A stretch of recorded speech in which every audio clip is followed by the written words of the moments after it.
ఈ రాష్ట్రంలో భూగర్భ జలాలు పెంచాలి, తద్వారా ఆయకట్టును పెంచాలి, తద్వారా రైతులకు ఆదాయం పెరగాలి, నీటి వసతులు పెరగాలి.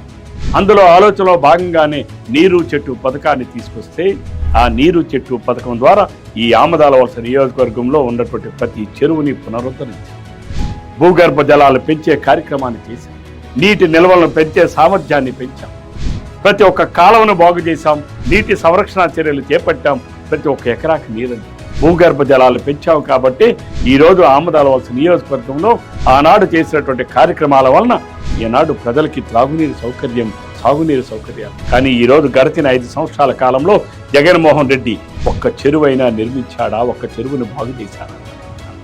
ఒక కాలువలో ఒక తట్టడి మట్టి తీశారా? ఒక కాలువ గట్టును బాగు చేశారా? ఒక చెరువు గట్టును నిర్మించారా? ఒక చెరువును లోతు చేశారా? ఒక్కసారి విద్యులైన రైతాంగం ఆలోచించారు, ప్రజలు ఆలోచించారు. ఆనాడు రైతుల కోసం చంద్రబాబు నాయుడు గారు ప్రభుత్వం చేసినటువంటి కృషి అని ఈ రోజు జగన్మోహన్ రెడ్డి ప్రభుత్వం ఈ 5 సంవత్సరాల్లో రైతు కోసం చేసినటువంటి ఒక్కసారి బేరీజు వేసుకోవాలని చెప్పి రైతాంగానికి విజ్ఞప్తి చేస్తాం.